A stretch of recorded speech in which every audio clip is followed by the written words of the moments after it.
Día de paro con la CGT, los movimientos obreros, reclamándole al gobierno en plena democracia por una serie de reivindicaciones atendibles que afectan a los trabajadores en esta crisis económica. El movimiento obrero en Argentina también tuvo su rol clave en dictaduras. Vamos a hablar del Cordobazo. Se cumplen hoy y mañana 50 años del Cordobazo y lo vamos a hacer con el doctor en Historia Alejandro Schneider. Muchísimas gracias, Alejandro, por estar aquí. Gracias. Especialista en clase obrera argentina y latinoamericana y además un docente de la Universidad de Buenos Aires en Historia Contemporánea. Así es. Alejandro, ¿qué pasó en Córdoba aquellos días que fue necesaria este Cordobazo, ¿no? Mira, para tratar de comprender un poco el Cordobazo, siempre yo planteo que hay que pensar en tres elementos, tres fenómenos que se van dando y que hace que el Cordobazo sea un hito histórico en nuestra historia, en particular en la historia de la clase obrera. El primero es un fenómeno mundial. La Argentina es parte de un fenómeno mundial que se vive a fines de la década del 60, una oleada revolucionaria, una oleada de protesta, pensando en Francia, pensando en Praga, pensando en México y la masacre de Tlatelolco, o en el verano caliente de Berkeley, en California. O sea, Argentina no escapa a esa situación. De movilización popular. De movilización popular, estudiantil, obrera, de cuestionamiento a los gobiernos. Está la guerra de Vietnam en ese momento. Hay distintos procesos de independencia en África y en Asia. O sea, Hobsbawm plantea que evidentemente a fines de la década del 60 hay una oleada revolucionaria que con distintas desigualdades, con distintos ritmos. El clima de la época. El clima de época. Y me parece que no hay que olvidarlo. Porque los propios actores y protagonistas hacen referencia permanentemente en ello. La muerte del Che Guevara, por ejemplo, para el caso de la Argentina, en la forma inmediata. Un segundo elemento es la situación que se abre después de 1955.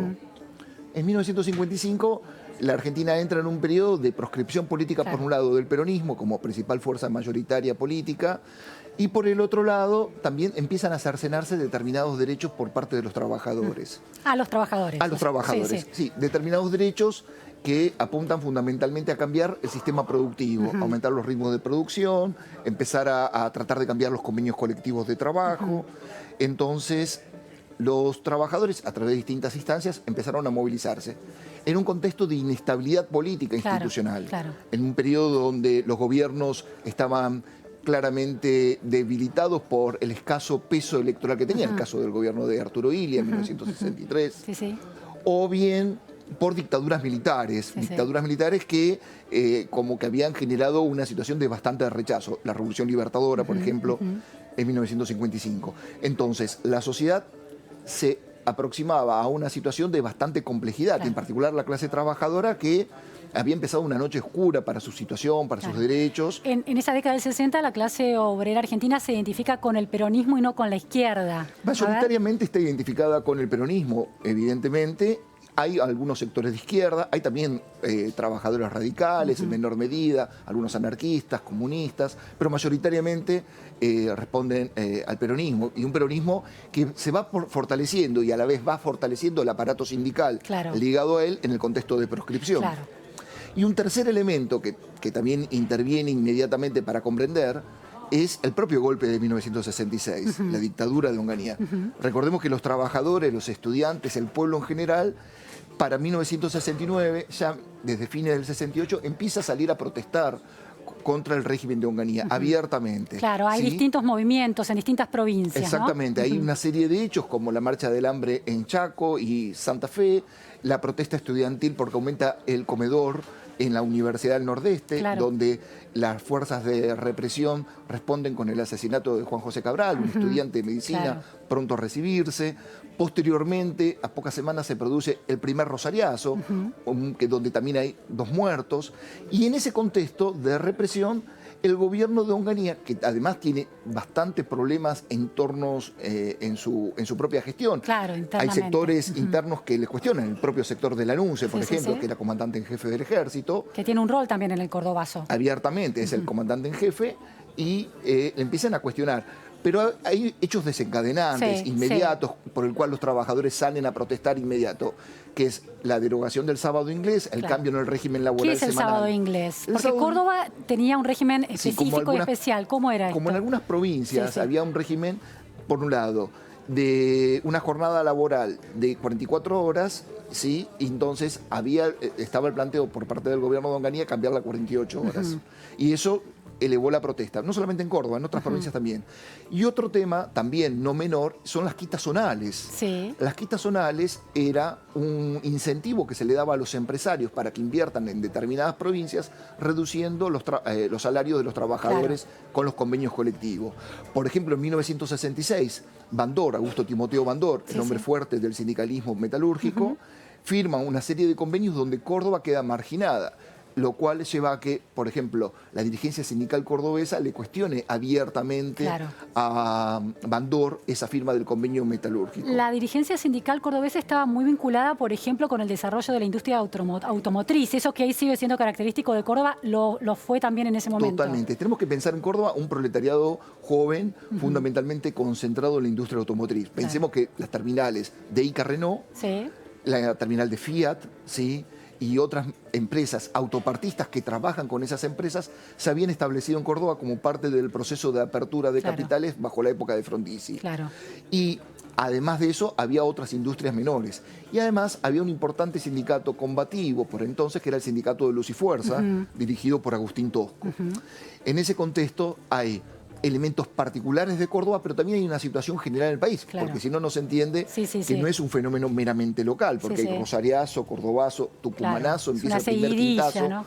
Totalmente, hasta el año 72-73 hay cerca de más de 20 insurrecciones y puebladas en Mendoza, en General Roca, en Mar del Plata, en distintos lugares. O sea, es un fenómeno de época que va alimentándose, que a la vez lleva a debilitar y finalmente la retirada de la dictadura de Onganía. Ahora, Alejandro, el sindicalismo peronista de Córdoba estaba dividido, como estaba dividido el sindicalismo peronista nacional. ¿Cómo eran esas divisiones? El problema es así. En 1966, cuando el régimen de Onganía se instala, la dictadura de Onganía se instala, es partidario en un primer momento, ya el sindicalismo venía dividido en dos grandes salas, de unificarse. Y de hecho se unifica durante un breve tiempo, entre el segundo semestre de 1966 y los primeros meses del 67. ¿Esas dos salas cómo los podrías definir? Las que dentro de la dirigencia sindical tenían diferencias en cuanto al papel que debería desempeñar Perón, pero más que nada estaban identificadas con el peronismo.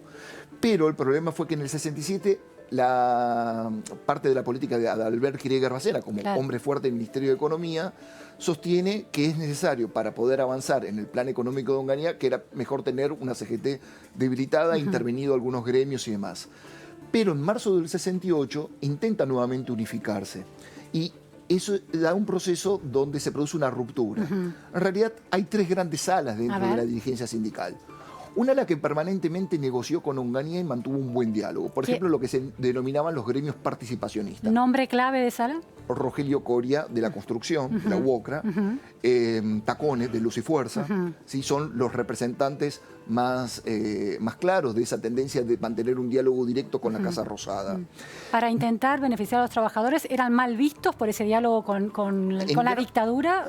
A ver, ¿quién era lo mal visto? Gran parte de la clase trabajadora no estaba alineado con ese lineamiento participacionista. Sí, la dictadura de Onganía necesitaba, por su ideología, por su concepción, tener un sector dialoguista dentro de lo que podríamos llamar un factor de poder en gremios que eran claves para la dictadura, como por ejemplo la construcción. Recordemos que la dictadura de Onganía hace obras como el Chocón Cerros Colorado, inicia el puente Zárate-Brazo Largo, el túnel de acá del Libertador, o sea, y es necesario tener una buena acuerdo con la construcción. Y en ese sentido tiene un canal de diálogo fluido. Pero ¿Las otras dos salas? ¿Cómo? Las otras dos salas que efectivamente tiene una formalización en el Congreso de 1 de marzo de 1968 es la CGT Azopardo, ¿sí?, que está liderada fundamentalmente por los grandes gremios de lo que se podríamos llamar el gremialismo bandorista, de presión y de negociación, y por otro lado un ala más pequeña, que fue la CGT de los argentinos, o Paseo Colón, liderada por el dirigente gráfico Raimundo Ongaro, que representaba fundamentalmente a los gremios más afectados por las políticas económicas del gobierno de Onganía. ¿Qué eran cuáles? La FOTIA, por ejemplo. Recordemos que una de las primeras medidas que adopta Onganía es el cierre de 11 ingenios azucareros en 1966, a costa de una importante represión.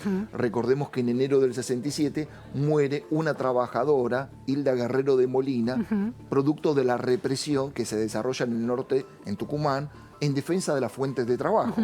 ¿Qué otros gremios están alineados también con la CGT de los argentinos? Por ejemplo, algunas seccionales que están peleadas con Buenos Aires, Alejo Simó de Córdoba, o bien Luz y Fuerza de Córdoba, como seccional, contraria a la dirigencia nacional. ¿La CGT de los argentinos era considerada la más combativa? Era considerada la más combativa y de hecho tenía referentes, tenía un periódico, la CGT de los argentinos, tenía escritores como Rodolfo Walsh, que publicaba el periódico de la CGT de los argentinos, tenía cercanía con algunas fuerzas de izquierda, como el Partido Comunista. ¿Y se tachaban unas a otras de traidores en términos de sus relacionamientos con o de su grado de conflicto con la dictadura? En algún momento sí. De hecho, la CGT de los argentinos sí, porque la crítica era fundamentalmente antidictatorial. En cambio, la CGT de Azopardo, la crítica era el plan económico de Krieger Bacena y no tocaba o dejaba a un costado la figura de Onganía, o sea, siempre tendiendo una puerta de negociación, no tan abierta como los participacionistas. ¿Cómo se llega al cordobazo en la voluntad de la CGT de Azopardo y la CGT de los argentinos de unirse de alguna manera? Hay un vínculo ahí, sí, ¿no? Hay un vínculo dado por la relación de fuerza de los hechos.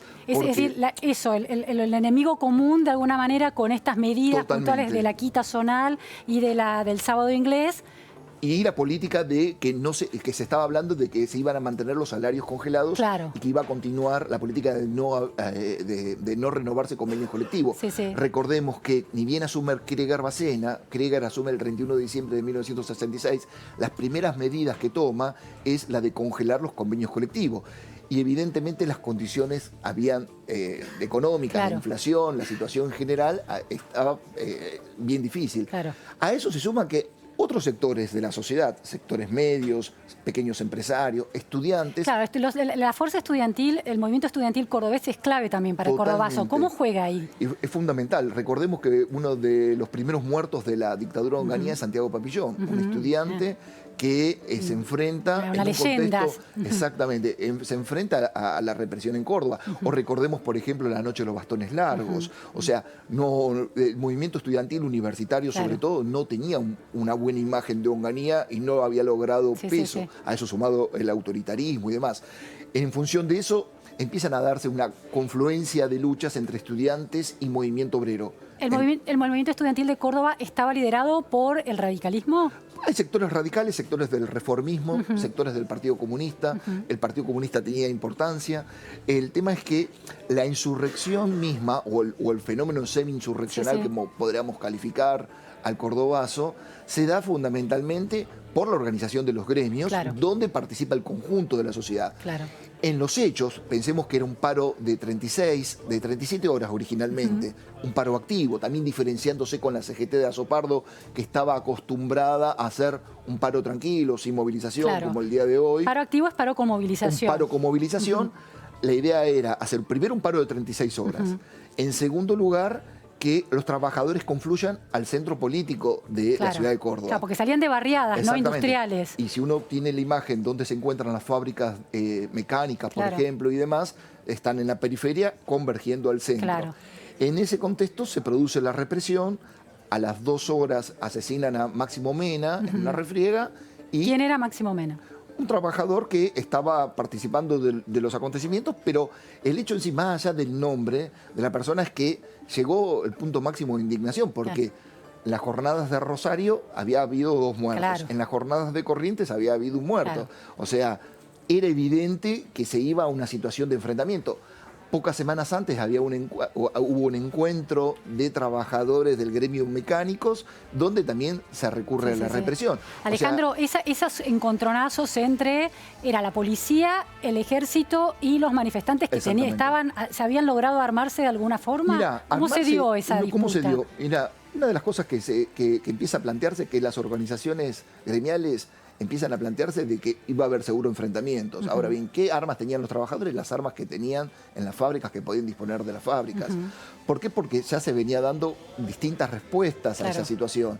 Por ejemplo, tener gomeras, tener clavos miguelitos, preparar materiales bolitas para enfrentar la montada de Molotov, llegaron a preparar molotov.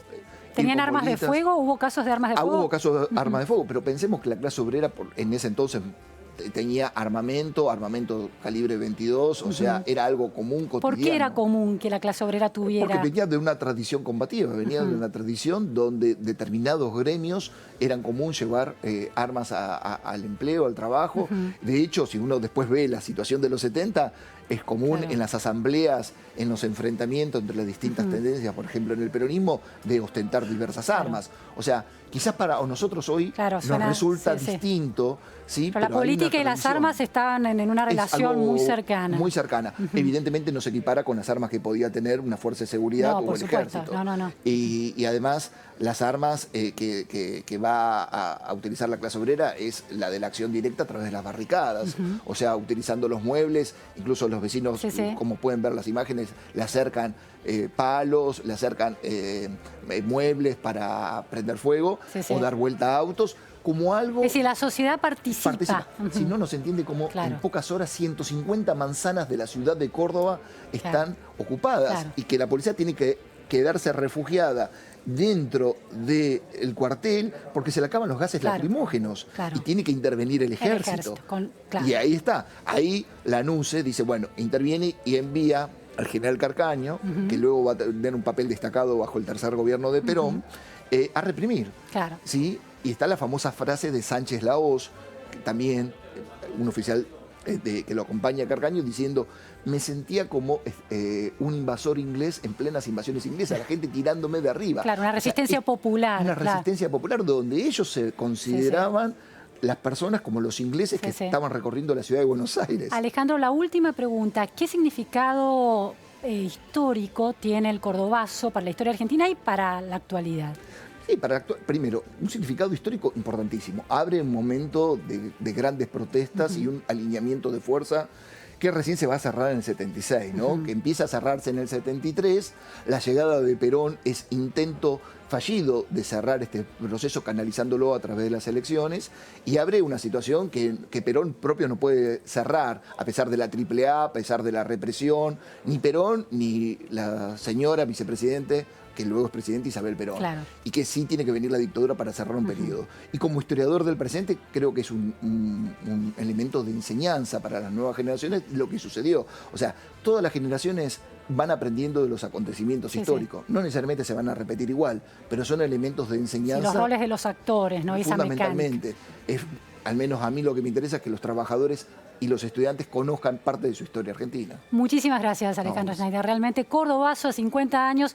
Nos vamos a un corte en la Repregunta Noticias a Fondo. No se vayan. Viene Damián Nabot con el análisis